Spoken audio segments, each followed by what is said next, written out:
Ну, друзья, в начале стрима поясняю за название стрима. А название стрима звучит как... Да, понятно, что тебе флоридская зрада Елисеевича показалась полных тухляком, но зачем на его маму донос накатал? Привет, дошел, собственно, да, название стрима, которое звучит как «Семья изменника Родины». Да, семья реально. Ну, вопрос семьи. Советский Союз хорошо вот видел всегда семьи, понимал четко плоскость семьи как ячейки общества, и всегда с репрессиями политическими всегда была сопряжена репрессия семьи. Семьи часто оказывались в заложниках, это было нормальной практикой. Ну, понятно, основой всей этой формулы семья изменника Родины, семья изменника там народа, урода и так далее.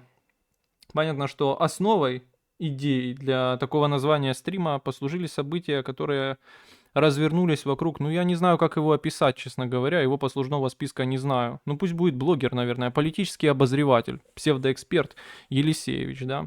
Елисеевич, Денис Елисеевич, был такой пацан, ну есть такой пацан. И понимаете, так неудачно получилось на самом деле, что именно на прошлом стриме я его упомянул в контексте, естественно, что он торговец говном.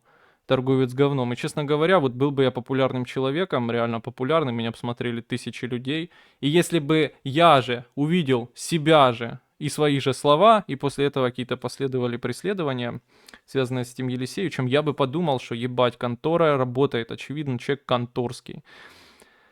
Но благо аудитория у нас небольшая, и это, наверное, меня оправдывает. В том смысле, что я реально поделился своим честным мнением. Я никогда, ну не знаю, ну неприятно стилистически чисто, сам стиль стилистически неприятен кликбейтных таких заголовков, которые он пишет. Хотя это понятно, что за этим победа, да, за этим успех. Но я никогда это не любил, потому что как контент оно мне никогда не нравилось. Не знаю, как там информационная ценность у этого. Ну и апогеем этого было то, что я вам говорил. Я зашел на YouTube, да, я на него подписан, по-моему. Я зашел на YouTube, и мне в предложку просто на YouTube, вот там на главной странице алгоритмы предложили его какой-то стрим. И я чисто, ну, минут на 3 где-то минуты просто открыл его, да, он там сидит на фоне какого-то моря, берега, вроде это не гринскрин. Вроде это реально он так живет. И на фоне вот такой картины он рассказывает украинцам, какая им там всем пизда, как у них там все хуево, какая им жопа. Ну, я тогда с этого просто посмеялся, сказал вам, что это сильно просто выглядит, как минимум, не знаю. По-моему, это too much. Можно было попроще хотя бы фон взять, да, бы он как-то совсем, мне кажется, серпом по яйцам нашему народу и его аудитории, да, которая состоит преимущественно из обиженных украинцев, да, несчастных, изнедоленных. Ну вот, и так неудачно совпало, что этот комментарий я дал прямо перед тем, как с ним приключилась такая история, что его матери в городе Фастов Киевской области пришли СБУшники и вручили підозру.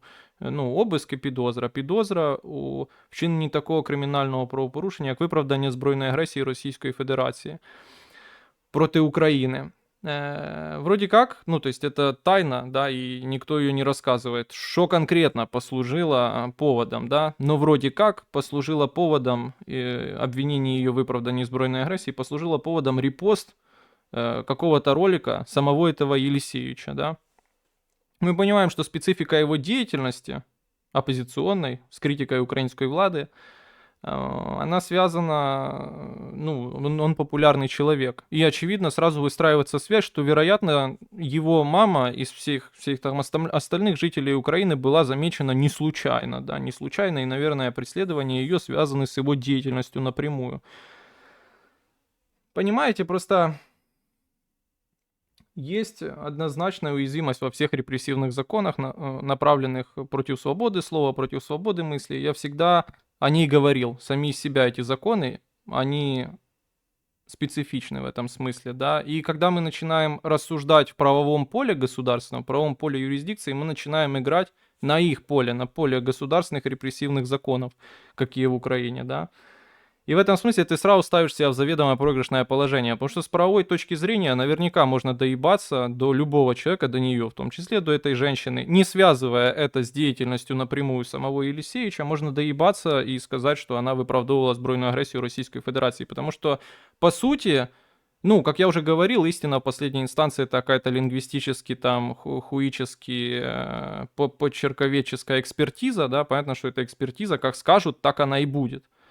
А сам закон, по сути своей, даже если просто его читать, он позволяет да все что угодно так трактовать, да. Любой репост, то есть ты попробуй докажи, какой контекст ты имел в виду, да.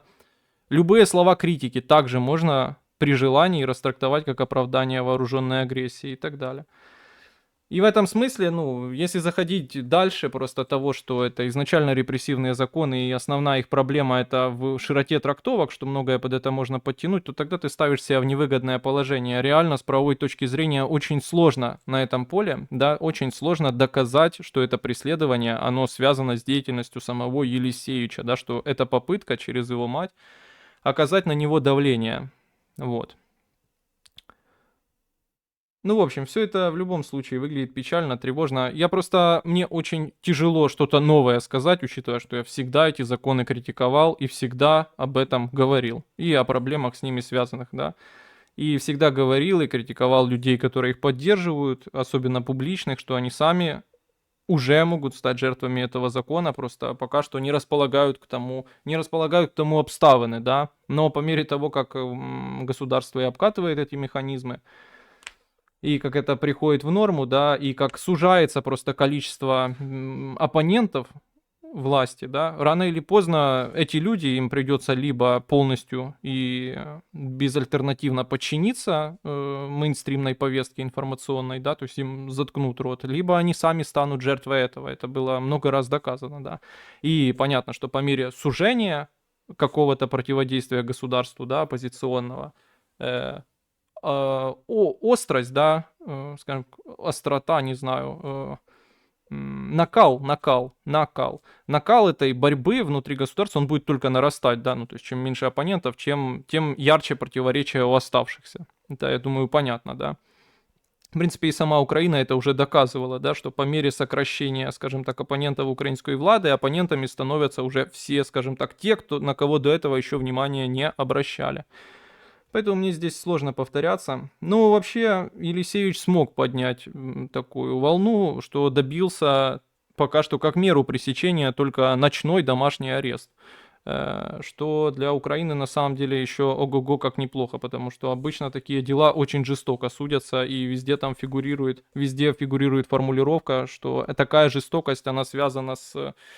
Ну, это выражено как-то в юридических терминах, но связано с тем, чтобы показать, чтобы напугать, в общем, остальных, да, буквально это в формулировках всегда содержится, да, что с целью показательной такая жестокость происходит, что у какой-то старой бабки за лайк в Одноклассниках отбирают квартиру там и так далее, и так далее.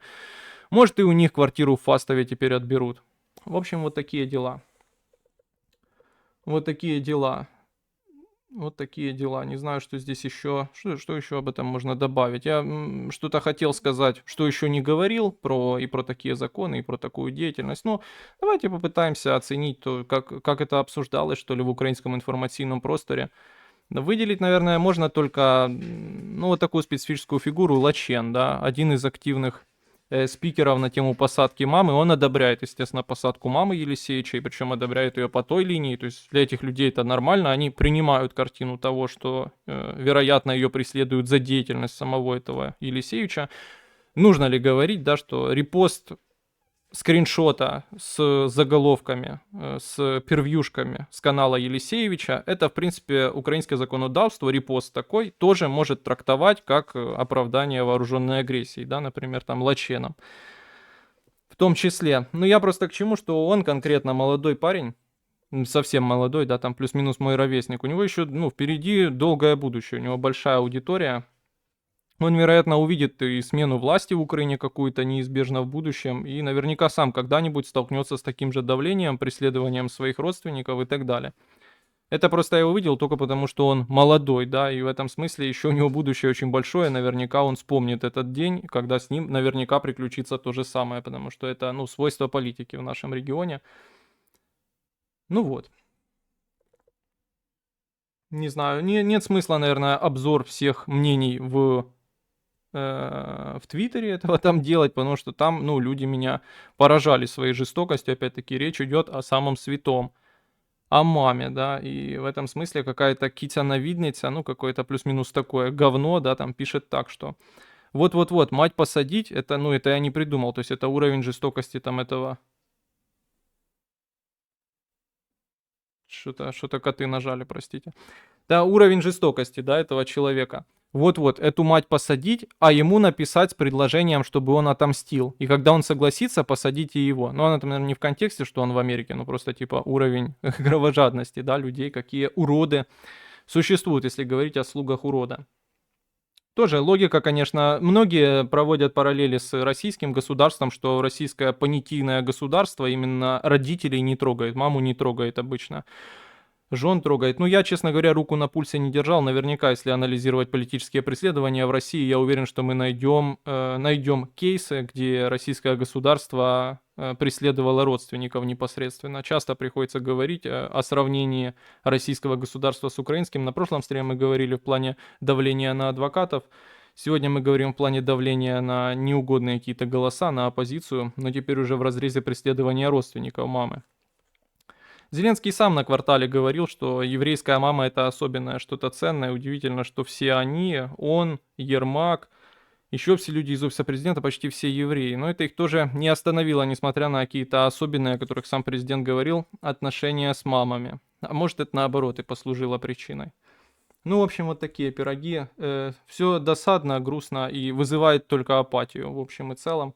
Ни на какую другую реакцию украинского суспільства, понятно, психозного, я, в принципе, и не надеялся, и всегда говорил, что и в России, и везде, да, основная проблема всех таких репрессий, это то, что всегда есть группа людей, их поддерживающих по тем или иным причинам. Так будет и в Украине, и в силу психозности, да, обстоятельств.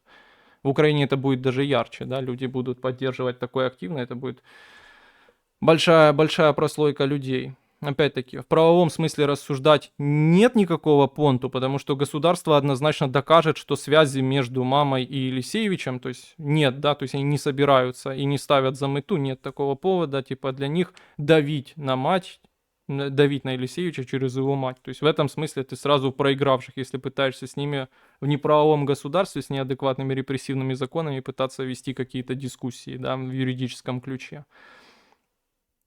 Если говорить о той картине, которую сам Елисеевич выстраивает, которая, наверное, ближе к реальности, что все-таки на него хотят таким образом оказать давление, то в этом смысле, опять-таки, всегда найдутся люди, которые считают это нормальным в украинской державе, которые считают, что, ну вот смотрите, он же ватник, наверняка и мама его ватник, и в целом, ну, ничего такого, потому что он враг Украины, ну, по их версии, опять-таки. В общем, я надеюсь, что вы в чате, потому что когда я в прошлый раз упомянул его как торговца калом, опять-таки не хочу никак сейчас оценивать его деятельность, понимая специфичное становище, да, его, то да, когда я упомянул его в этом ключе, что он торговец калом, много людей высказалось как-то недовольно. То есть люди его здесь какие-то знают, так или иначе, которые меня смотрят, думают, це не дивно, то, надеюсь, они смогут как-то дополнить, возможно, мое мнение какими-то своими словами на этот счет и сказать что-то дельное. Опять-таки, тоже много людей начало писать, что посмотрите, в Украине сажают за лайки, посмотрите, в Украине сажают за репосты. С одной стороны, ну, я рад, что это хоть кто-то где-то, хоть на самом маргинальном уровне пишет, да. С другой стороны, жаль, что люди только часто замечают, в Украине очень давно, с начала войны, активно сажают за лайки, репосты, все как положено в репрессивных режимах, по классике, абсолютно по накатанным российским рельсам, очень жестоко с этим работают, да, что называется, закрывают палки, да. Ну, вот так, в общем. Ну и вы должны понять, мой тон никак не может радовать такие сложившиеся обстоятельства и то, что все больше фактов, которые констатируют репрессивность, да, того общества, в котором мы сейчас с вами живем, все больше фактов, показывающих его неспособность сопротивляться таким обстоятельствам из-за контекста внешнеполитического, из-за войны, потому что, конечно, если за что-то, ну, грустный факт, реально, деморализующий эффект оказывающий, если за что-то впрягается какая-то российская оппозиция, да, это означает, что это что-то, оно находится на уровне такого же убожества и беспомощности, как и эта российская оппозиция. Ну, в общем, такие дела. Да, продолжаем всю ту же телегу. 6 кадров Трампа, какой-то из моих стримов так назывался. Кадровая политика Дональда Трампа и связанные с ней какие-то обсуждения. Мы и тогда обсуждали, как я сказал, одну из потенциальных лишь кандидатур на должность, которая, оказывается, все-таки новая будет создана, да, которая будет звучать как спецпредставитель по России и Украине, ну, плюс-минус так, да, человек, который должен подарить договорняк. Тогда мы с вами обсуждали какого-то там левого хуя из еще какой-то там американской важной политическо-финансовой династии. Сегодня другой у нас. Ну, в общем, там все у них нестабильно в этом смысле. Тот, которого мы обсуждали в прошлый раз, его уже даже не допускают к общению с Трампом. Так что я это к тому веду лишь, что все еще может перемениться. Но на данный момент все обсуждают этого самого Кита Келлога. Кит или кот, как будет правильно? Келлог, да? Келлог это как министр иностранных дел Британии, да? Бриана Келлога, пакт парижский. Ну, у меня это только такие ассоциации вызывает. Ну, плюс-минус давайте википедийные данные. Хотя услышал я их не на Википедии, если это вас утешит. Понятно, что мне фамилия Келлог ни о чем не говорила изначально. Типичная здесь строчка военный. Военный страшнейший древний дед, что меня, например, не утешает, как молодого человека. Страшнейший древний дед, родившийся в 44 году, сейчас ему 80 лет, прошел и Крым, и Рим, и медные трубы, войну во Вьетнаме, войну в Камбодже, войну в Кувейте. Все, блядь, что врезался в него самолет в Пентагоне, короче, чего он только не видел, потом работал в каком-то так называемом think-танке республиканском. Ну, в общем, вот такой персонаж. Все анализируют его какие-то слова, связанные с договорняком, да. Но я бы, наверное, не на этом сакцентировался, потому что все-таки эти слова, они должны как-то, блядь, биться с реальностью, да, ну, в смысле, не сражаться, а соотноситься как-то адекватно, и реальность, она все время трансформируется, в смысле, там, дела на фронте и во внешней политике и так далее, причем стремительно трансформируется.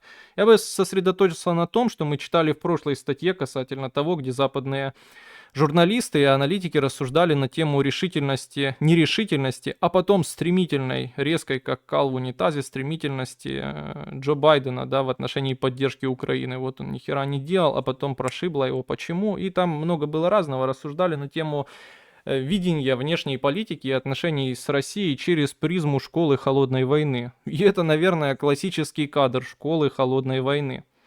И эту школу холодной войны, несмотря на то, что сам Келлог в своих комментариях Фоксу, которых там, естественно, у него миллиард.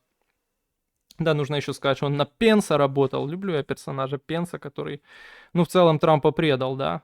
Но при этом этот остался верен присяге. Ну, суть не в том. Просто потому, что люблю фамилию Пенс. Да, несмотря на то, что сам этот Келлог критикует Байдена там из-за нерешительности, за все подряд, но мы понимаем, что это все-таки вопрос политической борьбы республиканцев и демократов, тут все закономерно. Тем не менее, и критикует он в том числе Байдена за то, что Байден, ну, это старая республиканская телега такого классического республиканского взгляда на внешнюю политику, не изоляционистского. Это то, что, ну вот смотрите, этот господин Байден, да, что он нам предлагает? Он говорит, что мы будем поддерживать Украину столько, сколько нужно, мы поддерживаем какие-то там эфемерные демократические ценности демократии и все хорошее во всем мире. Это все ни о чем. Непонятно, до чего поддерживать Украину, позиции ее слабнут, время идет. Позиции ее слабнут, время идет, нет каких-то конкретных целей, во что мы вкладываемся и чего мы хотим достичь. Это типа плохой подход, грозит нам потерей и средств, и позиций.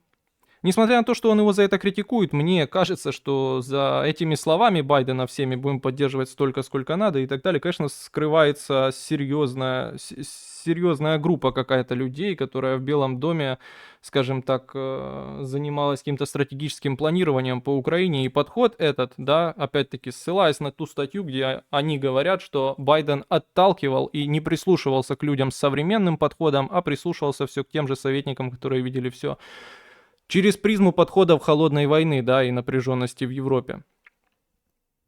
Да, в общем, и в этом смысле мне кажется, что это была лишь, ну, фасад риторический, да, в смысле вот этих слов про поддержку демократии, про поддерживать столько, сколько нужно. За ним скрывался циничный подход сковывать Россию, да, ослаблять через Украину, вложить минимум, получить отдачи максимум, насколько это возможно. Без каких-то напрягов, даже не то что урона, без напрягов для себя и своей экономики. В этом смысле подход, на мой взгляд, классический для холодной войны, и мне кажется, высока вероятность, просто исходя из поколенческих каких-то особенностей, высока вероятность продолжения такого же курса, да. Безусловно, качество его изменится, и на этот счет, эта новость заканчивается, на этот счет следующая потрясшая и припугнувшая молодую часть, да, и родителей этой молодой части украинского суспільства, такая тема, что Америка, а также в той статье Reuters, да, написано, что не только американские, но также и немецкие чиновники требуют от Украины снижения мобилизационного возраста до 18 лет, да, а сейчас это 25. Да, в этом смысле, если все так и продолжится, то ожидать этого, ну, наверное, в конце где-то следующего года вполне себе стоит, если не раньше. Если не раньше. Ну, наш президент и офис президента заняли классическую для себя на данном моменте позицию, но что-то я читаю, и, конечно, с каждой итерацией подъема такого нахрюка формулировки все обтекаемее и обтекаемее. Так что обтекайте, да, все обтекаемее и обтекаемее, но в любом случае они защищают украинскую молодежь и так далее. К тому же я думаю, что вопрос анализа какого-то их, да, там офиса президента и, ну, всего объема, наверное, самого сильного в Украине, ресурсов украинских, в том числе и мобилизационных, наверное, им говорит о том, что еще в этой прослойке, в этой страте возрастной можно дохерища людей мобилизировать, нужно только приложить больше сил. Да, и в этом смысле тянуться к такому токсичному решению они не хотят пока что. Но это не означает, что оно не будет. В будущем, наверное, не останется просто выбора. Ну, в общем, понятно, ничего хорошего это нам не сулит, да, и вопрос, конечно, времени. Как я говорил, самое главное и самый хороший расчет для Украины был бы, на мой взгляд, это, конечно, все оставшиеся ресурсы, которые есть сейчас уже вот, да, в такой тяжелой ситуации, с каждым днем ухудшающейся. Лучше все ресурсы собрать и вложить их там в НАН, в Патона, да, в смысле, в Национальную академию наук Украины, в институт Патона и дать там четкую разнарядку, разработать машину времени для того, чтобы была возможность вернуться во времени назад и изменить свои решения. Это единственное в целом, что приходит мне на ум, потому что здесь очень ценный ресурс время. Я просто к чему, что время идет, и пока власти в Америке меняются, подходы меняются, время Украины, да, и вопрос каких-то ресурсов, скажем так, и настроений необратимых, да, каких-то, все-таки есть какие-то необратимые в любом случае векторы, да, там и социальных настроений, и экономических, и там демографических, и мобилизационных вещей, да. И в этом смысле просто пока это все происходит, сильно теряют актуальность просто любые рассуждения таких людей, как Кит Келлах и других умных мыслителей на тему того, как бы войну в Украине разрешить. И просто когда я читаю строчки, ну, казалось бы, вроде бы этот план, он должен был быть как бы интуитивно понятен еще в начале войны, да, что вот, и его же и тогда обсуждали. Вещь вроде бы такая наглядная, да, как-то уболтать Путина, упросить остановиться, где он есть, и предложить в обмен на это снятие санкций и отложить вопрос принятия Украины, опять-таки неформально, как-то уговорить его на неформальные какие-то сделки, да, ее отсрочить принятие в НАТО лет там на 10, да. Либо не первый раз об этом говорят. И тоже, да, если не согласиться, то что усиление санкций и большие поставки оружия Украине. Просто нужно понимать, что чем дальше в лес, да, тем как бы вот те инструменты, они все менее и менее будут эффективны. Опять-таки, поставки и увеличение поставок оружия Украине в 2022 году, это совсем не то же самое, что увеличение там их в 2025 году. Это две нахуй большие разницы и две большие разницы эффективности вложения этих ресурсов. И, честно говоря, не знаю, сколько в 2025. Они уже спасут ситуацию. Но это, в общем, я вам озвучил такое российское ИПСО, которое распространяется в России, если что, для контекста, да. Да, все-таки, как я уже сказал, не хочется платить $75 в час. Ну, в общем, вот так. Поэтому я уже совсем, честно говоря, с полной апатией смотрю на такие планы, потому что они очевидны, интуитивно понятны и были однозначно понятны и очевидны прошлой администрации.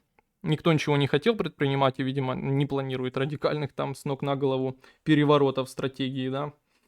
А время уходит. Ну, хорошо. Да-да-да, Киев говорит, что нет оружия. Действительно же нет, да. Многие знатоки говорят о том, что там какой-то наблюдают они в плане создания новых бригад, какую-то их специфику там из не моторизированных, а больше пехотных. Ну, в общем, что-то такое. Какие-то есть косвенные показатели, говорящие о дефиците оснащения украинской армии. В это охотно верится. В это охотно верится.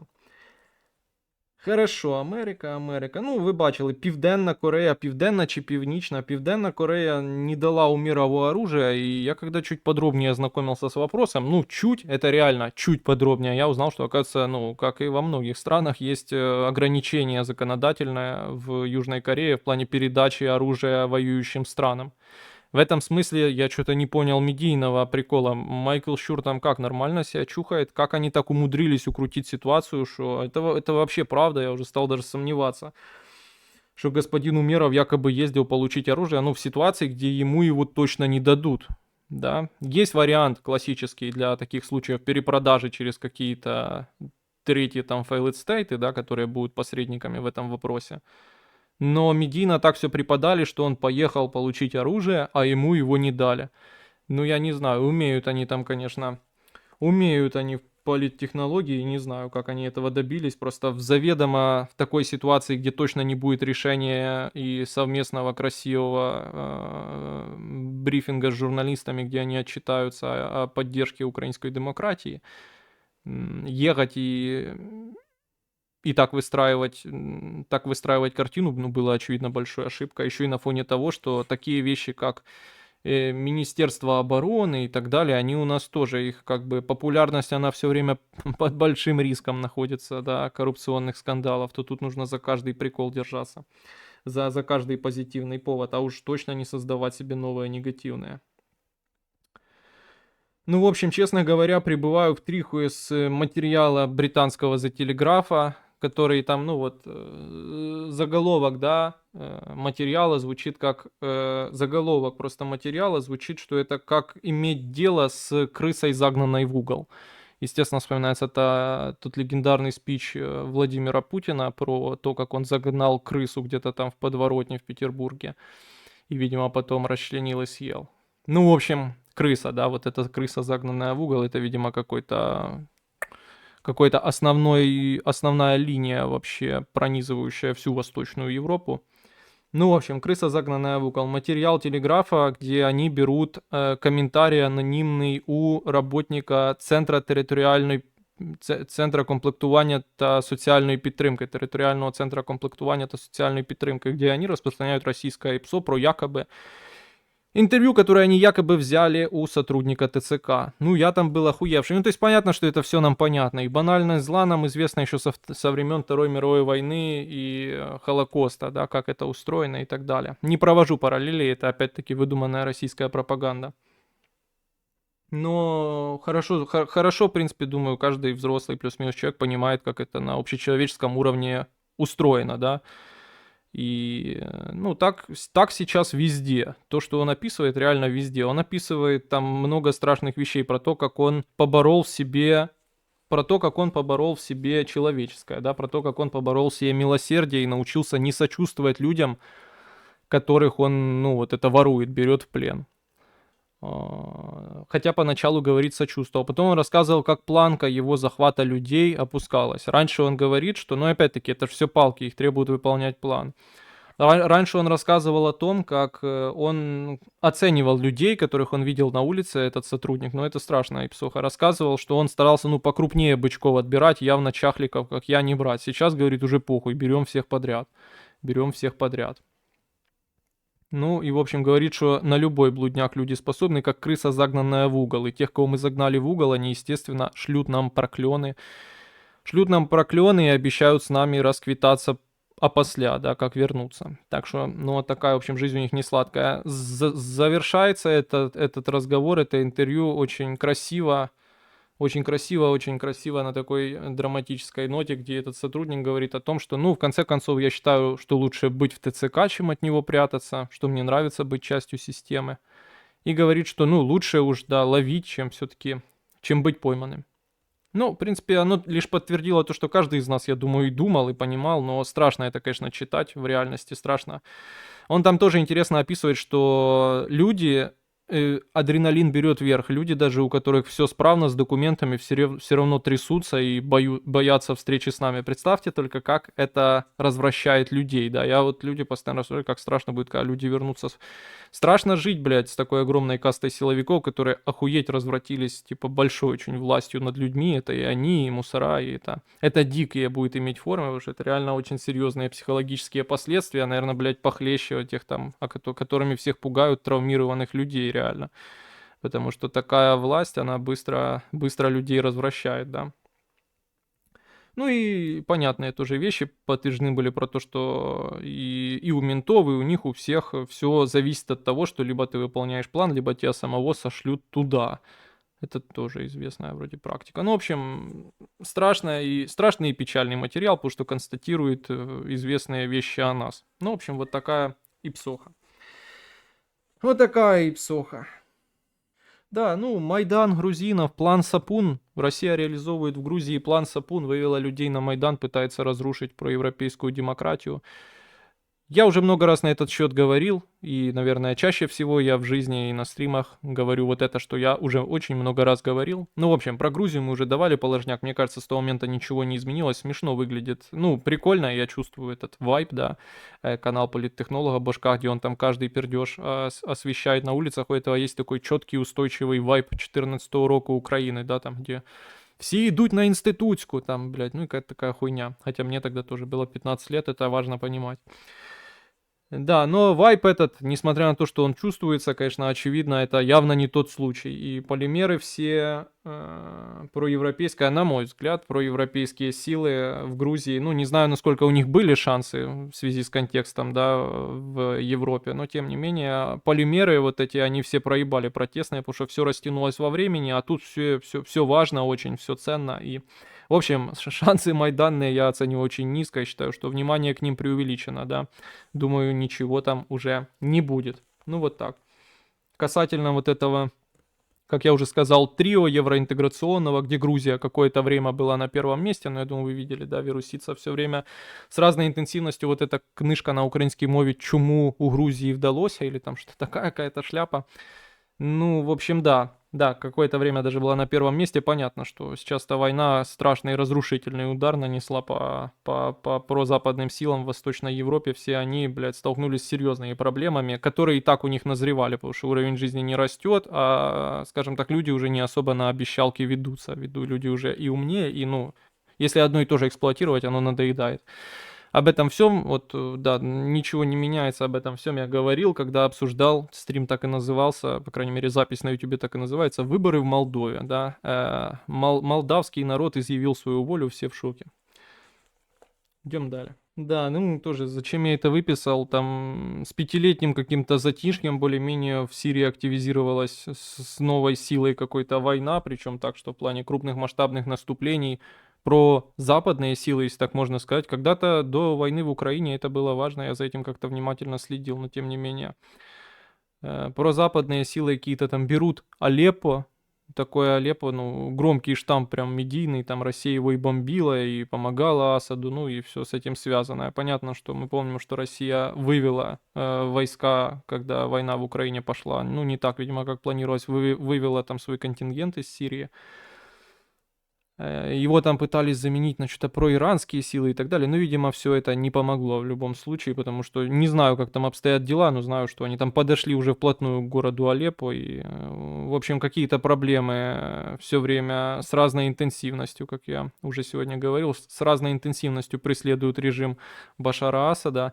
Ну и, видимо, по мере течения времени и, опять-таки, уровня жизни, который там поддерживается, видимо, не особой популярностью, очевидно, пользуется его вот это государство. Это раз. Я тоже вот с интересом еще наблюдал, что, оказывается, все, ну, не то, что все это время, а, оказывается, последний год, вот этот 24-й, Россия, помимо бомбардировок Украины, еще и умудряется бомбить параллельно Сирию. Вы об этом знали? Ну, то есть... Это просто к вопросу о ракетах и их дефиците, и дефиците авиации. Я был удивлен, да, это же они, получается, там, не знаю, с базы Латакия, она у них еще есть, или с базы в Иране взлетают и бомбят эту Сирию, да, там, ну, они, по крайней мере, отчитываются как о бомбардировках ИГИЛа, да, там, каких-то осколков ИГИЛа, ну, кого они там бомбят, я не знаю, понятно, каких-то врагов Асада. Но, тем не менее. Я просто тогда, когда это увидел, это было где-то в начале этого года, задумался над тем, что, видимо, совсем как-то, ну, стабилизировались дела для России в плане их там распоряжения ими, их военным потенциалом, раз у них уже появилась возможность распыляться на такую хуйню. Ну, что грустно, безусловно, для нас. Ну да, и вы знаете, последняя хуйня, да, я небольшой фанат, но тем не менее не могу не сказать про то, что Тина Кароль, скандальная довольно, Тина Кароль записала, или может наоборот нужно сказать, Nord Division, такая группа из военных, которая рэп пишет специфически. И записали они, в общем, совместную песню, которая называется «Ветераны». Тина Кароль совместно с этой группой Nord Division. Вот, вы знаете, изначально я прослушал песню, она меня не зацепила, и я был тем человеком, который поставил первый палец вниз в телеграм-канале «Вести озерця» Андрея Несмеяна, да. Ну, просто не зацепило, да. Ну и просто насколько я подвержен влиянию, насколько я слабый, да, что я потом зашел в Твиттер и посмотрел, что, оказывается, вся твиттерская худоба поганая, которая раньше там носила на руках этот Nord Division, вся эта твиттерская поганая худоба говорит, что мне он никогда не нравился. Да это вообще говно, этот Nord Division, это просто музыка кал. Мне она никогда не нравилась. Фу, эту ебаную там, эту Тину Кароль позвали, фу, какой позор. Я, блядь, вернулся, короче, поставил лайк. Настолько я подвержен, в общем, общественным мнениям. Ну, в общем, вот такие дела, вот такие новости. Наверняка обо всем этом можно было 100 лет говорить, но я человек реально зависимый, как я уже сказал, от настроений. И, ну, блядь, не знаю, абсолютно деморализующее настроение вызывает у меня, скажем так, положение свободы слова в Украине, свободы мысли, при том, что я всегда это считал основной украинской гордостью, да, основным украинским достижением. Их на самом деле нет никаких, да, это было одно единственное, но я всегда как политолог и понимал, и говорил, что и это много кем описано, да, термином тем самым плюрализм by default, что эта вещь не институциализирована, эта вещь не рефлексируема народом как ценность, да, наш народ не понимает ценности свободы слова, и она таким образом не поддерживается, она существует лишь из-за слабости государства, сейчас оно окрепло, ценность эта исчезла, да. И это, ну, просто грустно, потому что так, в принципе, тогда вообще нихуя хорошего нет, да, ну и, ну, грустно это, в общем, грустно. И, ну, еще это исходит из моей системы ценностей, моего видения того, как должен выглядеть дизайн государства. Я считаю, что неотъемлемая часть здорового развития, еще и такого ущербного государства, как наше, да, ну, то есть не то, что там идеального нефть пиздует со всех дырок, да, там как Азербайджан, условно, какая-то петрократия, да, или какие-то монархии залива. Не, нихуя такого нет. Просто shithole country, да, как было сказано на том подкасте, который я слушал. То в этом ключе очень важно сохранять, скажем так, хороший менеджмент теми малыми ресурсами, которые у нас есть, а обеспечить его может только высокая конкуренция, кадровая, политическая. Все это невозможно без свободы слова. Ну, в общем, вот так. И грустно видеть, что это растворяется на фоне еще и всех остальных катастроф и каких-то неприятных тенденций и процессов в нашем обществе. Безусловно, сегодняшняя история, которую я описывал, это однозначно одна из них, но я об этом говорил давно, сейчас это просто популярный довольно человек, да, этот Елисеевич. До этого это были, ну, просто какие-то ноунеймы, у бабки отобрали квартиру за лайк в Одноклассниках. Какое говно, ну только разве что твиттерское какое-то животное может считать это адекватным, да, опять-таки там та бабка, может политически она вам не нравится или ценностно, или еще как-то, но все-таки это не может быть справедливо и не может быть честно, человек. Ладно, короче, можно об этом несчисленно долго говорить, непонятно только нахуя. Теперь к вам вопрос. Откуда в нашем с вами донном поддонном телеграм-канале 8-7 ботских реакций говна на великий шедевр президента, кадры из сериала «Слуга народа», где они не могут разобраться, де південь, де північ. Ну, мова это, сами понимаете. Я, кстати, вот реально встречал людей в своей жизни, которые не могут разобраться, где південь, где північ, в смысле, где юг, где север. У них проблемы, они путают. Я к тем людям не отношусь. Мені податки підняли X2. Ти розумієш, що це означає, Ден, да? Що ти сина меньше кушать будеш. Я путаю постоянно, в какую сторону резьба крутится, согласен. По часовой против часовой. Это мне напомнило историю, как я разбирал заднюю ось на мотоцикле Иж Юпитер. Или планета? Ну там, где один цилиндр. Планета. Видишь, планета, походу. Там на задней оси гайка на втулке, она закручивалась против часовой стрелки и имела обратную резьбу. Пришлось болгаркой резать. Сапун, блядь, что ты исполняешь? Сапун! Я включу отбок, чтоб тебе денежка не шла. Что ты мут предлагаешь тебе прописать за это? Поставил реакт говна на всякий сон. Ну ты логику немного не понимаешь. Ты видишь нашего президента в его произведении искусства, сериале. Как ты можешь ставить говно? Ты против президента, блядь? Ты имеешь это? Ты, может, хочешь его дискредитировать? Конечно, поставили влюбленную реакцию. Вітання, йой ти українка, каже вітання, вітання вам, горі, стрим лучшего кубанского стримера. Вау, еще и чат ютуба теперь выводится. Привет, ребята, привет. Сегодня без доната с ютуба мама денег не дала, печально. Вы, если с грустными новостями, вы их лучше нахуй не пишите. А самая грустная новость, что у вас нет бабок, то вы меня об этом не оповещайте. Нахуя мне это знать? Чего вы этим добиваетесь? Ладно, Денис, придется признаться. 10 минут назад позвонил некто, представился Декоричневый. Сказал быстро исправить ситуацию по реакшенам. Окей. Если Декоричневый, то питания немає. Денис, ты в Америке кита назначили ответственным за договорняк. Ну, еще на прошлом стриме мне писали, я прочел статью в Википедии, мне будет что вам сегодня сказать. Про кита или кота, я не знаю, как правильно по-украински, это сериал «Слуга народа» смотреть. Ебать, дубандосик. Лучше бы они так денежную реакцию крутанули. Да не Ермак, а Умеров. Умеров, мы все с вами друзья. Ну, рано или поздно точно Умеров будет с нами, да? Приключиться. Повышаем уровень культуры в украинском сегменте Твича. Ну, я попрошу меня к таким вещам не относить, в принципе. Не понял, а что за реакции какашек на пусту? Сам не понял, вот это обсуждали. Сейчас комменты в пабликах ТГ заполнены экспертизой, что беженцы ТВПО уезжают в оккупацию из замовных патрулей. Хотел бы я так сказать, но думаю, это лишь одна из проблем, да. Просто она отличается от всех остальных тем, что она нарочно украинской державой создана и все время ею поддерживается. Но почему-то никто не смотрит, что во Франковске 2% беженца, а третьих около 30 в Харькове и в Днепре, где, очевидно, мовных патрулей нет. Ну, я бы сказал, что у нас во всей стране ситуация не особо располагает к свободному обращению русского языка, закрепленному в Конституции. Да, ни к чему не веду, просто примечательно, как складывается общественное мнение. Ну, люди, они по себе как-то, наверное, по своим ощущениям меряют. Ну, каждый еще использует это в своих каких-то дискуссиях, да. Ну, скажем так, как аргумент в пользу своего мнения. Ну, я, по-моему, когда мы это обсуждали, сказал, что на первом месте, понятно, вопросы, ну, простая пирамида потребностей людей. На первом месте вопросы выживания. Кров, еда, деньги и чтобы не воровали тебя на улице. Украина этого дать не может, но она бы могла дать много чего другого, да, а не дополнять ту всю картину еще и кучей других вещей. Опять-таки, кроме тех так называемых ВПО, да, типа старых дедов, бабок, там, бумеров, которые едут, да, с оккупацией. Есть же еще молодняк. Молодняк, который мог поехать, поступить в университет и так далее, за них тоже нужно бороться. А вот для молодняка, ну это аргумент, нахуя ему ехать в эту клаку, где ему будут запрещать говорить на языке, где его будет ждать мобилизация и так далее. Он, конечно, лучше поедет в Европу. О, це ж стример, который побудував 3-метровый туалет. Пацаны, а что там, блядь, с туалетом за история? Я дохуя что будував в жизни. Туалет у меня обычный, комната. Комната. А это яма для туалета, поняли? Фекальная яма выгребная. Да.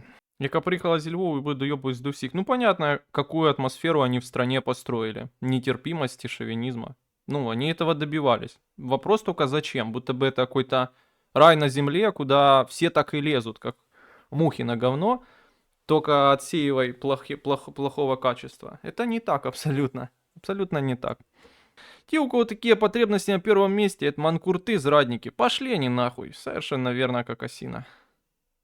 Многие украинцы переезжают в Россию, потому что тут все родное и близкое. В СНГ все-таки, ну, наверное, я не знаю, 2-е или 3-е место, по-моему, занимает Россия по По количеству беженцев, да, из Украины. Но Россия же сама тоже там, умные люди сидят, они подскрутили вот эту возможность. Вроде как в Россию украинцу теперь нихуя не так просто попасть, там какая-то фильтрация, еще какая-то хуйня. Ну, я тоже, опять-таки, не знаю зачем, если эти же люди могут поехать в Европу. Ну, еще родичи у многих есть в России, правда.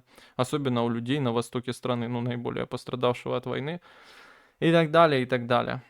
Скотоублюдие наше гойское СНГ. Не, ну я представляю, что пожилые люди, рассуждая о том, куда деться с разрушенного своего города, да, ну, наверное, предпочтут что-то, в чем они что-то еще понимают, да, потому что начни им заливать про Запад, они же, да шо, да, блядь, там. Ну, понятно, как это выглядит. Сигареты, они как длинные волосы, дают повод для кокетливых телодвижений, согласен. Ну и тут тоже вопрос еще точности статистики. Я не знаю, насколько оно там все точно, как это там точно можно отследить в таких наших условиях специфических. Но тут опять-таки. Дубак в хате. Пиздец. Собак гонячий, как говорят. Пиздец, увидели, американская компания, это фейк, наверное, жалуется на то, что с нее требуют отката. За подряд по поставке обмундирования в армию. Верим или это фейк? Привет из Тбілісі. Привет. Ты мітингуєш там? У Любарського з Микитою Січнем був норм відос. Не знаю, хто це, що це за люди. Де вони доволі таки непогано оборили ситуацію в Україні і можливі шляхи виповзання з кризи, але всім похуй, що наверху, що внизу. Це так, до слова. Ну дякую, до слова, то до слова. Слово его в карман не положишь, на хлеб не намажешь, правильно? Чуть зрады много стало, или мне кажется, Кулеба дал потужный спич, но это его уже второй спич, и я озвучивал. Наверное, он мстит, мне кажется, за то, что его сняли, но ему можно. Я прошлый спич его озвучивал, его новый спич... Ох, блядь, голова как болит, такой же на самом-то деле.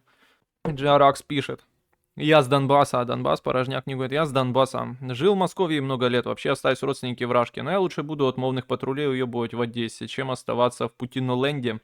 Зная, что мои дети будут жить в этом говне бесперспективно свободную жизнь, когда даже пукнуть нельзя против власти. Иронично, ты знаешь, Джеракс. Хорош. Что думаешь, Денчик, про спич Вики Спарц? Я думаю, похуй на Вику Спарц. Что лучше, прятаться от ТЦК, чем спокойно жить в России, Брэд? Ты, блядь, эту зраду не разводи. Зачем пукать против власти? Можно просто жить свою жизнь, а потом просто умереть свою жизнь на войне. В моем родном городе уже 20 лет разваливается готовый молокозавод, который не... Надои низкие, что ты хочешь, который не проработал ни одного дня. Его построили немцы, но их так заебались требования откатов, что они решили закинуть полностью готовый к открытию завод. Порядок. Власть не выйдет изменить все равно.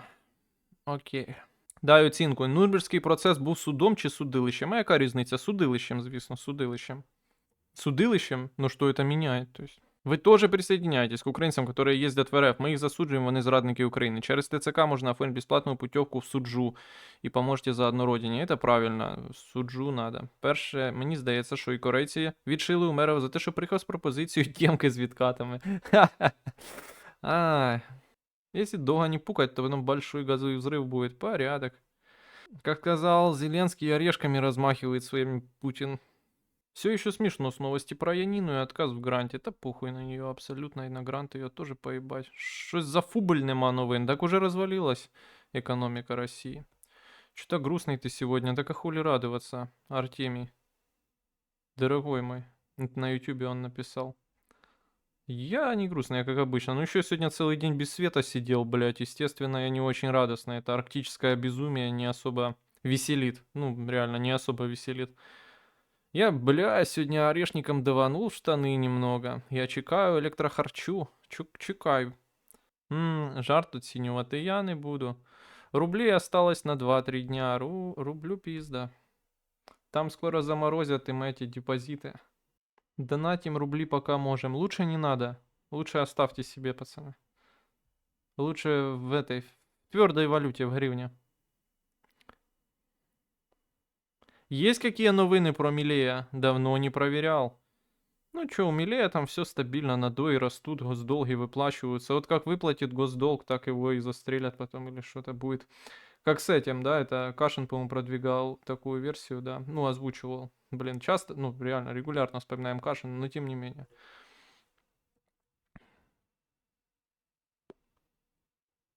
что диктатор Чаушеску выплатил весь внешний долг.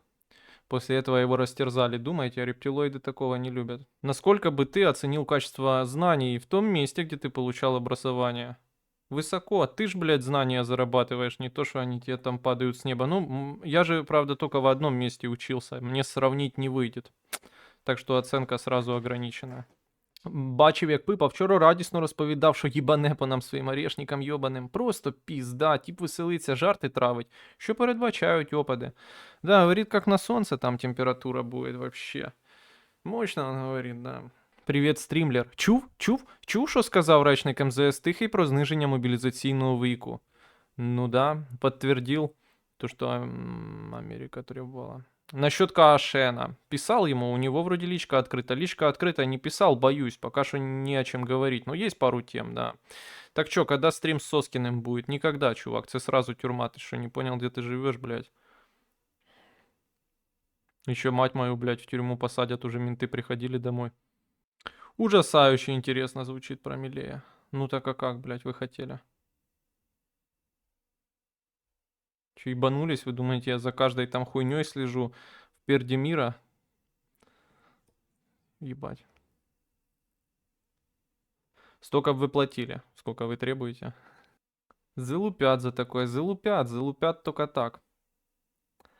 Там у Звєтова стрім з типом лібертаріанцем, якого матір посадити хочуть. Ну, уже посадили. В плані міру пресечення, уже вибрали. Ну, я видел, поздравляю їх.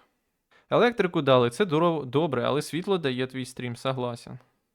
Есть и минусы, как говорится. Насколько бы оценил анекдот про спичный коробок из 10 на 10, кстати, один из великих. Я понимаю, о каком ты анекдоте. Теперь я его регулярно вспоминаю и всем рассказываю. Кто такой Дубинин? Дубинушка, ухнем. И почему вокруг него в последнее время так много новостей? Почему либертарианец, у которого мамку СБУ постукала в дверь, я ебу... Чё он либертарианец? Вот это для меня загадка. Блять, если он либертарианец, то я не либертарианец. Ну я реально никогда же так о себе не говорил. СБУ постукала в дверь раньше. Да, почему либертарианец, у которого мамку СБУ постукала в дверь раньше, да и сейчас так рьяно топил за уничтожение неугодной ему оппозиции? Блять, да где он топил? Кто? Я не пойму, о чем ты говоришь. Эти россиянские, да, в смысле, гражданина России рассуждения об украинской политике очень поверхностно, не пойму, что ты имеешь в виду. Ну вот, есть Петр Порошенко. Он не нравится мне. Ему тоже не нравится. Что его в сраку целовать теперь, что он оппозиционер. Притом он оппозиционер по своей линии.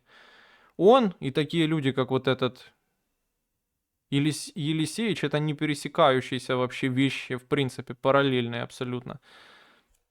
Спершу обіцяв грант, а потім пропав журналістка Яніна Соколова, поскандалила з екс-міністром Тимофеєм Миловановим. Да, обіцяв жениться. Новосибирск, блядь. Вы бы пришли мамку Дениса отбивать, да хуй бы кто из них с хаты вышел, блядь. Вы лучше, блядь, бабки донатьте, сказали вам $75 в час, нахуй, щоб мені хоча б на 5 минут хватило адвоката. То він сказав, що ці розмови ініціювала Україна. Просто я офігів, Валера, що наші визнали це і згадую заяву про секретаря Зелебобу, що він захищає наших хлопців від злих американців, які хочуть з'їсти всіх молодих українчиків. Ну так они при своем остались. Ну, в смысле, при этой линии. А кто инициировал, опять-таки? Инициировали разговор, но не комментарии к нему, правда? Медиакиллером был он, ну, можно и так сказать. Ну, факт в том, что он был наглым абсолютно гондоном. И, не знаю, в этом смысле он такой авантюрист, сочувствовать ему тяжело. Ссал в глаза людям. Но он говорит о том, ну, я это уже его шутку цитировал, да, о том, что нас часто упрекают в том, что я и еще там пачка людей привели, я, Коломойский и так далее, привели Зеленского к власти. Ну, во-первых, это не так, они его не привели, это они примазались, я бы так сказал, да. И он говорит, что мы за это уже отсидели. Да нихуя, даже при таком раскладе не отсидели. Кстати, про координацию акции можете по опыту что-то посоветовать? Никол, блядь. Офицер, блядь. Непонятно какой конторы, ты шо? Да сарай забейте, блядь, уже забейте там, забейте. Сарай забудьте и не вспоминайте. Вітаю файного стримера. Разбавляет душный... Ой, да, разбавляет душный вечер. Сейчас все пойдет. За каких еще кандидатов украинцы сейчас топят, да? Если не Зеленский, то кто? Много слышу, что Зеленский не устроит в последнее время. Украинцы уже в ахуе, ты понял? Ну, я опять-таки, если верить опросам, те какие интересны? Те люди интересны, которые уже участвуют в политическом процессе или которые не участвуют, а потенциально могут. Если потенциально могут, то можно опираться на опросы, но эти опросы, они сейчас, да, то есть они могут измениться, это надо понимать. То сейчас у них там на втором месте после президента там или делит с ним места, в зависимости от контекста, бывший генерал Залужный, сейчас посол в Лондоне, Буданга, да, Буданов, главного управления разведки. Какая-то такая, короче, дичь. Ты о рекламе не думал? Какой рекламе? В телевизоре? Умеете вы накаркать, блядь, обменный фонд, хуёнт, блядь. Лучше бабки платили, реально. Могу посоветовать по координации акций в комната твоя мама. Не, ну если это серьезный вопрос, я никогда акции не координировал, я только видел, как их координируют. Вы знаете, наибольше меня утешают слова на ютубе про потенциал. Говорят, блядь, у тебя хороший потенциал. Это мощно. Перпендикулярно, я бы тоже так сказал. Так что про Елисеича? Это не ипсошечка? Да не ипсошечка, очевидно. А что, у Милея тоже мать украли? Смешно. Был бы Соскин, статья найдется, это правда. Ну типа Twitch пропихнуть. Да куда его, блядь, пропихнешь? Куда? Разве что на миротворца. Договорняк Японии с Россией. О чем договорились? Не знаю, на стриме уюта больше, чем на 10 укрстримах вместе взятых. Рили, есть потенциал в потенции, все. Налог 60 плюс процентов. Мопка с 18, все украли. И понял, ресурсы продали. Ну, люди реально как-то там шокированы продажей ресурсов, но это унизительно, да. Но в остальном, такое чувство, будто бы раньше как-то было иначе, был доступ. Вы и вот для вас ничего не изменилось. Для вас их как не было, так и не будет. По-моему, тут не повод расстраиваться. Повысить до джуна обещают, поздравляю, чтобы это не значило. Чтобы вы выбрали, чувак, ты какой-то СБУшный провокатор, да, чекист? Мне понравилась новость про Мус и Францию, да, вокруг Нетаньяху. Белый билет уже не дает возможности выехать за границу. Ну так, а что ты хочешь? Рынок-то растет. Как ни странно, больше всего охуел с новости про светофоры. Ну, устаревшие новости. Сука, это на фоне того, как нам в очередной раз поставили на колени энергосистему. Так, ну пам'ятай чужинець, тут господар українець, это раз. Два, я уверен, что светофор это требование Евросоюза. Евросоюза. Три, ну, блядь, вас уже не должны удивлять такие вещи в натуре. Мене за останні дні здивувало, що Хованському ноги відріжуть. Реально, блядь, это трешак. Алипов, который из конфы маргинала, комментировал свой опыт стриминга. Сказал, самый топ-способ набора аудитории — это найти кликбейтную тему, но при этом реально раскрыть ее в самом видео. Тогда как заявляется, тебя начинают любить алгоритмы, и YouTube сам продвигает анал. Спасибо, Какасина Джекасина. Для меня это, ну, тупо набор букв. Российский, иди домой пукать, да, Лаптіно отправили в банусер. Пиздаті вимоги від ЄС. До сих пір кайфую від кришечок, які приклеєні до пляшки. Бля, мне так похуй на эти крышечки, вы бы знали. Там это Светов или кто-то вроде вот там прямо какая-то серьезная дискуссия на тему этих крышечек. Я не знаю, во-первых, эта крышечка отрывается просто, ну не знаю, там, плевком тупо, да, дунуть на нее отпадает. Никакого дискомфорта. Я даже не понял сразу, что изменилось. Я заметил, что крышечка стала тоньше. Думаю, ну вроде хорошо, меньше пластика используется. Не понял даже сразу, что ее стало сложнее отлохматить. Ждешь GTA 6? Пиздец, суки кипятком GTA 6 как жду. Я, блядь, купил рестлинг WWE, хотел вспомнить детство, кайфануть. Во-первых, блядь, рестлинг донатная помойка, охуеть. Даже как из этого можно было сделать донатную помойку? Ладно, хорошо, донатная помойка. Так света нет нихуя поиграть. Полный расколбас. Розганяли про звернення Вадим Вадимича до українського народу вчора. Був чи ні? Походу всі проігнорили. Да не было, очевидно. Но я это, кстати, даже не выписал, честно говоря. Тупо забыл. Ну, блин, зрелый с ютуба, закиньте гривен. Пацаны, закиньте гривен, правильно пишет человек. Артемий, QR-кодик в углу. QR, кукарикод. Света высирает на крышечке, высирает на крышечке. Так эти крышечки — это главная инновация Евросовка за последние годы. Ну, в смысле, а как же Type-C? Проебал первые 12 минут стрима. Какой положняк по качкам? 2 качки сдохло, остальные доживают покамись. Собираюсь на днях купить горелку для осмалки, потому что, оказывается, смолить их на плите хуевая идея. Много мусора. Соболезную. Да, блядь. Неприятно. Сначала один здоровый качур сдох, потом второй качур сдох. А ретро-консольки шариш? Чи ця движуха пройшла мимо тебе? Шарю, у меня Денди была, ну, паленая китайская. Сега была. Несмотря на то, что это я прям застал уже концы концов, типа, этой движухи. Ну, я когда-то рассказывал, какие мне игры там нравились, но я сейчас бы не стал уже в них играть, нет смысла портить воспоминания. Я очень любил черепашек-ниндзя на Денди, Робокопа на Денди, и все, больше уже ничего так особо не вспомню. А в что на Сеге играл? Да я не помню. По-моему, один раз получилось контру запустить, но что-то она у меня херово работала. Ее там, чтобы подключить, надо было столько всего оттанцевать. Ты враг народа, дивиски гивна. А как они этого гивна столько поставили, Амоли и Хит? Ну и к тому же это не я, получается, враг урода, а президент Зеленский, потому что под честным его сериалом, там, где он прекрасно, на мой взгляд, сыграл, но я его не смотрел, под этой сценой взяли президенту, наставили говна.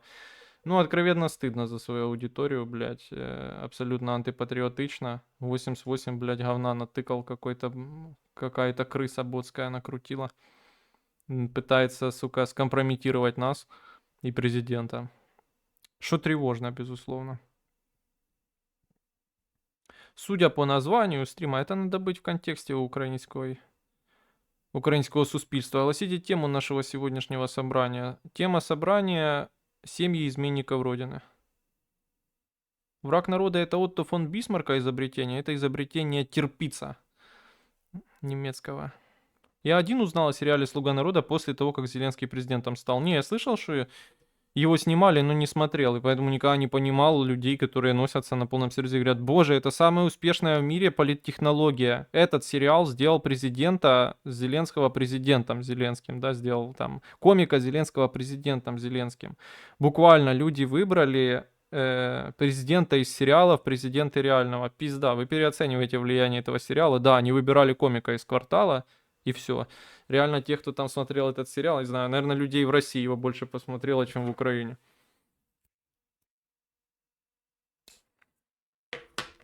Люди!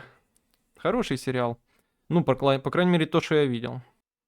Нет, ты тоже преувеличишь, его ж дохуя смотрела, блядь, ну я не знаю, может выборка такая у меня буквально, да, бульбашка, но я не знаю людей, кто его реально смотрел.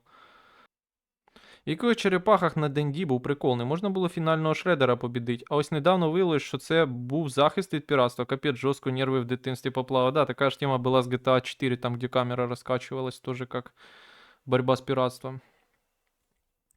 Ну, за договорничковое мероприятие поднимаю пятничный бокал пивка. Ну, удачи, ну, в смысле, да, как там...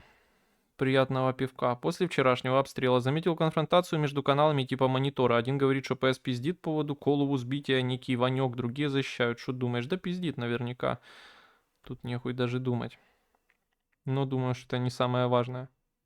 Опять-таки, на эту тему відсилаю вас до відео про Арестовича і ракету. Володимир Путін має незаконно народжену, да, бастардку, доньку, яка живе під псевдонімом у Парижі і працює діджеєм. Вау. The Telegraph.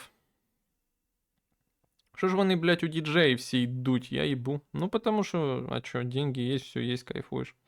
Завтра же вроде еще раз попку горишек будут запускать. Интересно, куда и будут ли запускать. Ну, но там до 30 числа работает над Капустиным Яром. Ну, хорошо. Ну, это, Максим, это, ну, только в условиях нашей войны реально возможно. Я не знаю, я, может, откроем какую-то большую тайну, но они вроде это хорошо знают, что, ну, конкретно в субботу вероятность вообще, ну, я не знаю, как так выразиться, да, ну, не будет народных депутатов конкретно в субботу, например, в парламенте, да, ну вот прям точно не будет. Верняково 100 000%, даже нет тут ни малейшей надежды на это.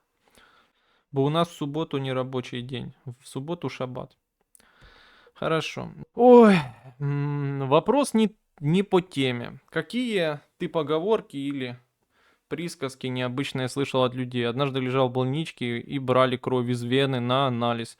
И что-то медсестра долго не могла взять нужное количество. Говорит, густая кровь. По итогу она уходит, и мужик из палаты спрашивает, что там тебе так долго делали? Ну, отвечаю, что кровь густая, сложно было взять. Ну, на что я получил ответ, ну ничего, чем кровь густее, тем хуй толстее. До сих пор задумаюсь, может он и был прав. Наверняка был прав. Но вот когда так спрашивают, я никогда не могу ответить, не знаю. Ну, все время цитирую там из жмурок, да? Чья-чьица из брата, блядь, из жмурок. Бери ношу по себе, чтобы не падать при ходьбе и так далее. Ну, не знаю вообще. Не приходит на ум ничего такое. А про хуй уж тем более. Вопрос не по теме. Лимон в чай кладешь? Если да, то съедаешь его потом. Ну, раньше все время ложил, сейчас перестал класть. Класть не кладу лимон і не съїдав ніколи. Слухався останнім часом Балашова і задумався над спадком політичним Кучми. Думаю, він був позитивним, якщо розглядати найбільш вирогідні альтернативи. Я согласен. Всі, крім країн Балтії, ну, у них специфіка другая. Балтії і Грузії стали бідними диктатурами, а ми бідною не диктатурою. Як на твою думку, створення системи олігархату було краще за альтернатив? Да не було їм альтернативи. Тут вопрос, наверное, ну, нужно ценить по таким жестоким вещам, как там вопрос баланса во внешней политике, насколько он мог его выдержать во всех сложных условиях с Кольчуга-гейтом, с головой Гангадзе. Как показала практика, может быть гораздо-гораздо хуже. И куда гораздо все менее осторожно может идти. Вопрос не по теме. После туалета вытираешься влажной, вся сейчас бумага влажная, дубак же стоит нихуёвый. Название стрима уже объяснял, не объяснял. Вы лучше мне объясните источник накрутки говна под великим шедевром президента «Слуга народа». Вот как вы это объясните, так я вам, блядь, объясню название стрима. После вчерашнего обстрела это я уже читал. Ничего не знаю про обстрелы, это все фейк российский. А планируется совместный стрим с кем-то? Да, блядь, хер его знает. Наверное, ну, планируется, конечно. Если говорить о планах, то планируется. Но это не означает же, что планы дойдут до реализации. Статьи. Сегодня я сидел без светла, опять-таки, как тот кусочек сала на гифке. Мерз, блядь, и читал статьи охуенные. На Телеграфе мы с ними сегодня с ними со всеми ознакомимся.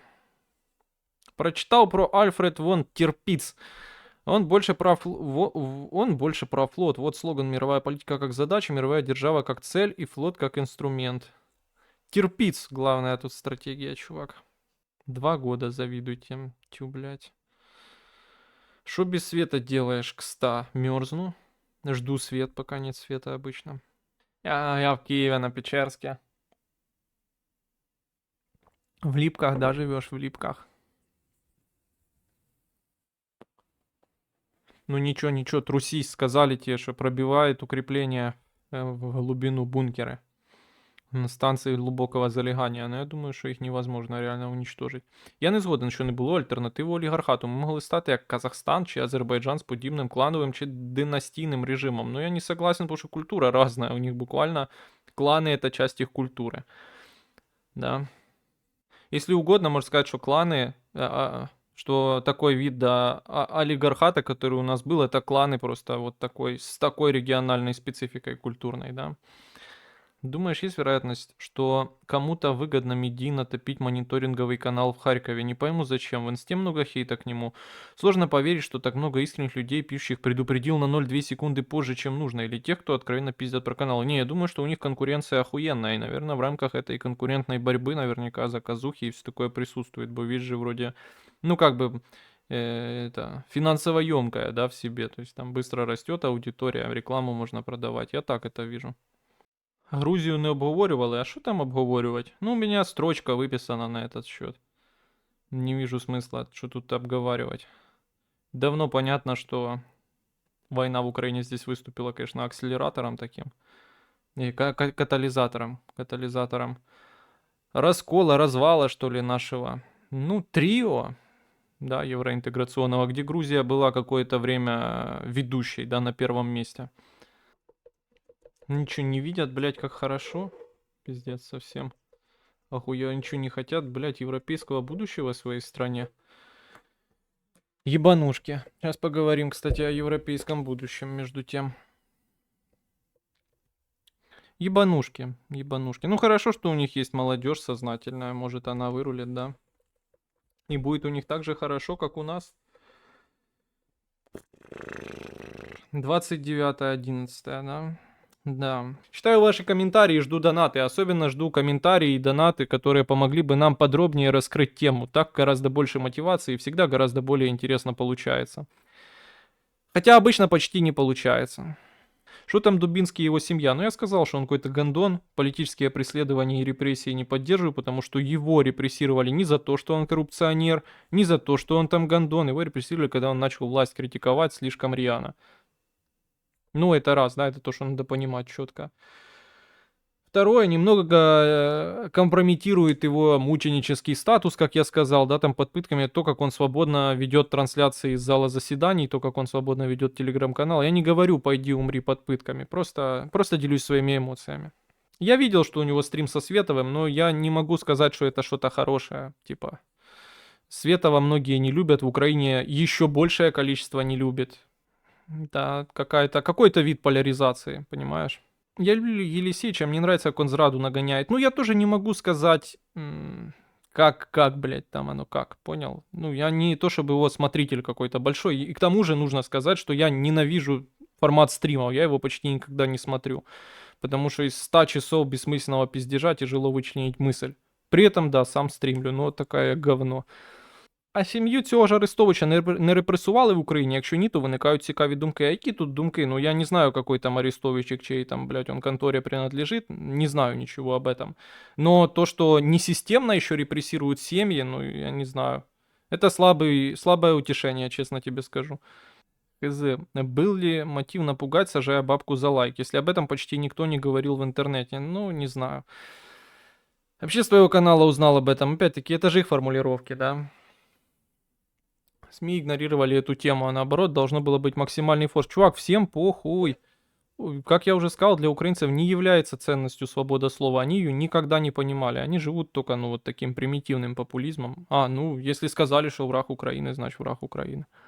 Добиваться какого-то там сложно сочиненного осознания будущего с этим связанного, да, деградации качественной от отсутствия свободы слова, того, какие последствия такие репрессивные законы могут иметь на политический баланс в стране, ну это ж, блядь, бисер метать, о чем речь.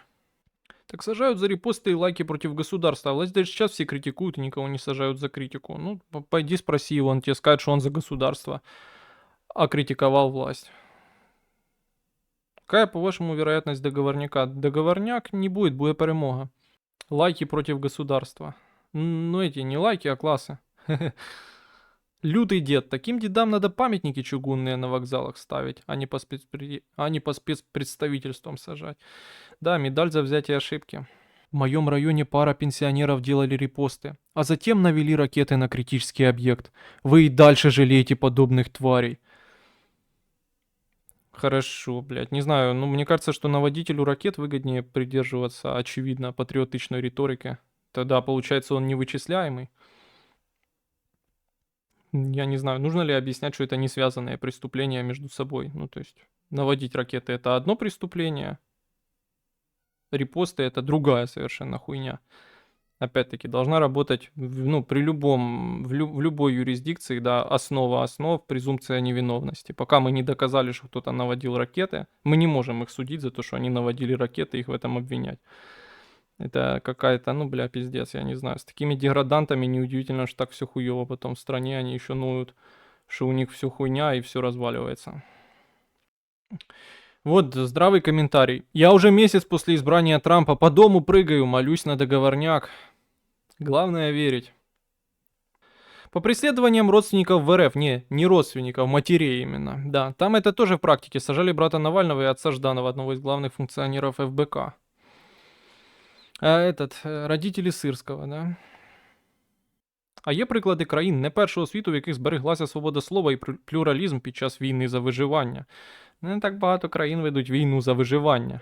Главное просто, что нихуя, наверное, не способствует отсутствие свободы слова и плюрализма эффективной войне за выживание. То есть, хуя ли вы это взяли? Как посадка бабки спасет вас в войне на выживание? Зато, наверное, хуёво влияет в войне на выживание то, что в итоге в ней все вкладывается в один курс, да, курс партии. Он может оказаться и неправильным, и ошибочным. Это способствует росту коррупции и так далее, и так далее. Не на жизнь, а на смерть, да. Все ж таки не можу зрозуміти, чому Бідон так наважився дати дозвіл бити вглиб РФ. Сорян, якщо вже обговорювали раніше. Ну, тут багато поглядів. Я вже зачитував ту статтю, да, ну, по крайней мере, цитировал ту статтю західного медіа, да, про Байдена и почему он так решил. Вероятно, это связано, скажем так, с, ну, попыткой задать сильную руку Украине, там сказано, на переговорах, которые планирует Трамп, да. Ну, это можно трактовать как накалить ситуацию для Трампыни. Не, я просто понимаю, что сейчас там Лачен, офисопрезидентский проект и все так далее. Но просто так же будет не всегда, как минимум, потому что возраст у него молодой, да. Когда-нибудь, ну, если он планирует и дальше заниматься такой деятельностью, когда-нибудь он и сам окажется наверняка в такой ситуации. Неприятно будет. В Англии 4000 посадили за выслуги в интернете. Ну, тоже надо понимать, что разница, наверное, есть между Англией и нами, в смысле тюрем там хотя бы, да. Никогда таких сравнений не любил, хотя, безусловно, не одобряем, блядь, то, как в Англии охуенно, классно жить. Сергей, спасибо большое за ваши ролики. Любим смотреть всей семьей. Пискун Иван. Спасибо, Ваня. Ну, такие на ютубе комментарии заебатые. Пацаны, вы умеете и тему помочь раскрыть, и что-то добавить сегодня. Кстати, я вот что хотел у вас спросить. Посадки, чекисты. А вот как там Триггер ММА на это отреагировал? Потому что у них же был очень серьезный конфликт на тему вот эту этническую. У Триггера ММА с вот этим Елисеевичем, вы помните? И сейчас они все стали жертвами репрессий. В смысле, и Триггер ММА, по сути, да, его другана закрыли по той же статье. И вот эта Жинка тоже. Ну, псевдоэксперты, да, вот эти. Украинские общаги выглядят хуже, чем тюрьмы в Англии. Это абсолютная правда. Вот какая-то проблема есть с украинскими общагами. Но не все, ты знаешь. Я вот прям видел, прям земля и небо. Кажется, будто это в разных странах. Одно общежитие прям качественно, везде ремонт, все убрано, все четенько. Новый ремонт. Все есть количественно, качественно. Ну, прям приятно, жить можно. И есть такие, блядь, клаки охуевшие, там каким-то бомжам сдают, блядь, комнаты, какой-то полный трешак, наркомания, все обдрочено, разбито, развалено, как общежитие этого, блядь, на Печерске, Академии образотворчих мистецтв имени Бойчука, да. Ад нахуй, полная жопа. Ну да. Якось сумнівно щодо аргументу сильної позиції на переговорах. Тепер вже їбуть по енергетиці сильніше. Ну, я думаю, это не связанные реально вещи. Типа, думаю, они связаны с снижением температури, да. Та ще й хуйнули орешек. Чи варто було того для нас? Наслідки такого рішення будуть гірші. Ну, тут я ничего не могу сказать. Вопрос какой-то тонкой аналитики военной. Если говорить о политическом разрезе, то я уже озвучивал, как я это вижу. Я думаю, что это реально такой, ну, дембельский аккорд в натуре, как это говорится, Байдена. Мне больше новости про распил бабла. Да боже, сколько там украсть можно на том светофоре? Про распил бабла на замену зеленого светофора нравится только ее формулировка в заголовках типа «Шок, вышел новый закон про светофор, зеленого света больше не будет». Да, будет смарагдовый. В КПИ в холодильник насрали. Ну да, было и такое дело. Ну насрать могут везде в холодильник. Все-таки это не должно говорить обо всем университете, да? О, No Donation, витаю вас, боже, какая легенда в чате, рад вас видеть всегда. Душу вы мою радуете, как никто другой, естественно, если вы понимаете, о чем я. Екзистенційна війна, бля, третій рік з цього формулювання вже навіть сміятися хочеться. Не, ну она такое и остается. Она такое и остается. Я хз, что ще має. Просто я не знаю, ну хорошо, экзистенцийно. Просто эти люди, да, долбоебы, которые мне это писали, они же вышли с стрима, типа того Лионеля или кто это писал. Не хотят слышать правды, что да, экзистенцийно, и да, на третий год этой экзистенцийной войны, придерживаясь вот этого репрессивного курса, мы ничего, кроме того, что дела наши идут в понятный конец, да, то есть мы, осознавая экзистенцийность войны, как бы все придерживаемся курса на, скажем так, хуевое для нас ее завершение. Наверное, нужно что-то менять, да, то есть если, ну, и однозначно ничего не выйдет поменять, если продолжать такого рода репрессивный нагон, да. Ну, это никак не способствует, и там всякие отсталые страны в мире это много раз доказывали.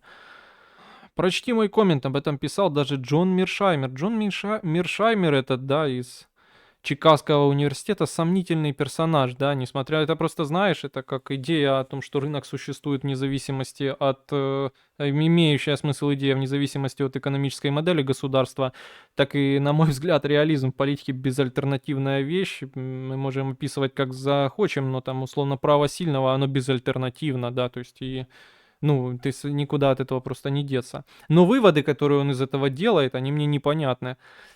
Ну, в общем, это уже такая давно заезженная телега, но тем не менее. Главная проблема Украины, как пишут многие политологи, в том, что Россия не является стратегическим конкурентом США. Ну, это мы тоже все время говорили. Так как является Китай и Ближний Восток, и весь фокус США скоро сменится именно туда. Нужна лишь эскаляция, и весь фокус круглосуточно будет там. Ну да. Они это не скрывают и много раз проговаривают, и с этим, вероятно, связана в том числе сдержанная поддержка Америкой и Украины, что нет желания окончательно разорвать отношения с Россией безвозвратно, нет желания создать себе какие-то ресурсно поглощающие проблемы в Европе, как и нет желания какого-то чрезмерного, даже не то что сближения, а попадания в зависимость российского государства от Китая. Но в то же время, конечно, они, наверное, и не заинтересованы, скажем так, сокращением своих интересов в Европе, потому что, как минимум, они точно чреваты смещением точки напряженности уже напрямую к границам НАТО, без буфера в виде Украины, а сразу это будет уже Румыния, Венгрия, Польша, да. Это им явно невыгодно, и более того, неизвестно, куда дальше начнет Путин проецировать там свои ресурсы, да, начнет поддерживать пророссийские силы в каких-то других странах, прибалтийских, да, странах Балтии, например, и так далее. Ну, то есть явно, скажем так, решения не будет в сдаче Украины, ну, в смысле, оно невыгодно. Ну, в общем, да. Лачен бореться за виживання нації. Лачен красавчик, Лачен багато зробив для України, це дійсно правда. Екзистенційна війна, це ми вже відповідали. Ну, якось сумнівно щодо аргументу, сумнівно, але факт. Мені більше новості розпіл бабла, розпіла не буде. Прочти мой коммент. Я прочел, но это известные давно, ну, как бы вещи, да, общепонятные. Просто не знаю, к чему мы их обсуждаем. Идеальный вуз, только какуля в холодильнике все портит. Но ты на нее не смотри и не ешь. Наступний рік вирішальний. США знімуть санкції з Росії задля мирної угоди з Україною. Ну, це ми вже обговорювали. Это этот кіт. Спальна комната мама Міршаймера. Наскільки велика частина американських політиків вірить, що можна США, ну, наверное, Росію, да, відірвати від впливу КНР? Это, наверное, имеется в виду. Я не знаю, я же их не спрашивал. Но то, что они безосновательно видят основную угрозу не в российском государстве, довольно слабом, да, типа с ядерным оружием, но все-таки экономически не представляющего какой-то там опасности, еще и с перспективами тоже не самыми радужными политическими. То, что они видят основную угрозу все-таки в Китае, это обоснованно и это правильно. Это, мне кажется, правильная расстановка приоритетов. А що думаєш, чи буде якийсь відкат по закрученню гайок після війни? Ні. Чи це залежить від того, як ця війна закінчиться? Так. Чи може держава зменшувати свою владу? Ні. Добровольно ні. Чи це обов'язкова властивість держави і можливість, типу, ну да, я об этом всегда говорил. Ні, однозначно, как и послаблений финансовых не будет, если Украина выживет. Но, ты знаешь, есть и хорошее, да, в плане, что... Ну, западные партнеры будут требовать демократии, да, и это ключевое. Они будут требовать выборов, сменяемости власти, а вот она может повлечь за собой ослабление государства и какой-то, ну, оттепели, да. Но то, что так, как было до войны, у нас свободно дышалось, так уже не будет никогда. Ну, у Мершаймера когда-то был конфликт с Бзижинским Самуэлем Хантингтоном. Самуэль Хантингтон, да-да-да, наши транзитные, блядь, дела. Это два советника Рейгана. Они еще в 93-м говорили, что войны РФ и Украины не будет. Будет, скорее всего, внутренний раскол, в то время как Мершаймер в своем модулировании пришел к выводу, что война будет на базе вопроса безопасности. Да-да, блядь. Такси, ну, понятно, ну, понятно, в общем. Зачет. Ну, я не знаю, к чему просто вы... Так ці довбойоби екзистенційність розглядають лише з точки зору держави. Нема держави, типу, все, пізда, світ схлопнувся. При цьому їм же це не заважає тяглість держави шукати з часів Київської Русі до наших... Ми просто про кого зараз говоримо. Коли за цей час на цій території була купа інших держав, як в них ця шиза в голові вкладається, я не знаю. Ну я не хочу це коментувати, бо це провокаційні вопроси, согласись. Блять, суки, просто дайте ядерку, и все, капец тупые. Ну это... Надо, как пишут, быть поосторожней с желаниями. Якщо ми скептичні щодо договорняка по нинішній лінії бойового зіткнення і т.д., то на якому етапі Пиня все ж таки може бути готовий до переговорів, я не знаю. Ясне діло, всю Україну навряд чи він думає. Просто вони теряют время, у Украины исчерпывается мобилизационный потенциал. Как я сказал, есть какие-то необратимые процессы социологические, экономические, да. Я бы сказал, что, опять-таки, в 2022 году это все было более реализуемо. И та формулировка шантажировать Россию наращиванием поддержки военной Украине, она звучала более вероятно, более работоспособной, чем зараз, да. Я не знаю. А на эти огромный пакет таких вопросов я, ебать, ответа не знаю. Будеш слать донати на кастрюлі в Грузію? Ну, шатун не пройде план. Росія не зможе розкачувати демократичні країни. Ну да, Рамзес, это такие вещи банальные, но... Не знаю, просто это уже нужно предметно говорить о ком-то, да, то есть кто-то зарабатывает деньги, то там понятно. Кто-то просто, а кто-то это. Львівська область стала першою в Україні, де не залишилось жодної зареєстрованої релігійної громади. УПЦ МП, да, бачив сьогодні цю новину, але вона пов'язана з тим, що сьогодні мене також відлучили від церкви в чаті. Рамзес Вижен пишет, с моей точки зрения, это простой человек нужен государству, а не наоборот. Простой человек может себе избушку на полянке построить и корешки хавать, а властные элиты не смогут жить. Ну, это такие понятные вещи, истины, но... Любая держава, она будет цепляться за это до последнего, да, а потом звонить по телефону и говорить, я хочу купить этот участок, да, людям в Карпатах. Ну, в общем...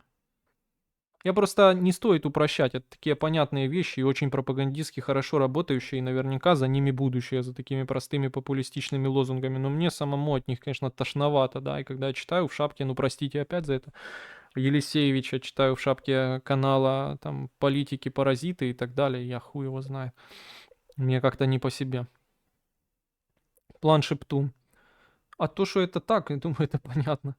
Так, Сергей, спасибо. Если бы он хотел дать Украине сильную руку, то не зажопил бы ленд-лиз, не душил бы капельными поставками вооружениями и т.д. и т.п. Да ну ладно, Данила, ты чего? Георгий в КПИ. Будешь еще какую-нибудь светскую птицу заводить? Свиську, да? Да буду, курей планую там и так далі. Дякую, друзі, за вашу фінансову підтримку і за те, що ви щось пишете в чаті. Сьогодні я не ярко виступив. Ну ви реально тоже еще даете, блядь. Можете задрочить любого, я вам говорю, блядь. Так же, как вы задрочили президента реакциями какашек в Телеграме. Кстати, нужно сказать, что вот этот человек, который полтинник задонатил с котом, он смог написать огромный донат как-то. Бля, Денис пишет, бля, еле навелся на твой QR-код. Знаешь ли ты Фархада? Если да, то какое мнение о нем? Хорошая спальня твоей мамы. Хороший Фархад, ничего не могу сказать. Ну, понятно, что это говнище полное. О чем тут разговор? Ну, спасибо за донат, конечно. Да, спасибо за донат. Жаль, что вам тяжело навестись на QR-код. Надо было сделать как-то другим. А как, блядь, по-другому сказать? Как по-другому сказать, по-вашему? А не так, как я сегодня сказал. Надо видео делать, друзья, реально вынашиваю, там почти разродился несколькими идеями для видео. Думаю, будет классно. Можна статтю на Катю свою замінити. Вийшла Катя Своянова? О, якщо заміните, то я с задоволенням, пане Креско, конечно, мне намного приятнее старого этого абсоса посмотреть про одежды. Ты пьешь или траву куришь? Да, все сразу, друг. Может помочь, если бросить, типа? Я не пью и не курю, а это хуёвые методы, типа, помогания себе психологически. Да, откровенно, поверь, хуёвые. Я столько людей видел, которые так как-то себя угробили. Либо скурились нахуй, оно, как известно, на мозг не влияет совсем, да? Либо постоянно подбухивают, чтобы бороться со стрессом. Блять, да можно было поярче заливать, ну не знаю, куда-то ушла эта там пролетарская тема. Да и, блядь, ну нахуй. $75 в час, пацаны, это ж пиздец.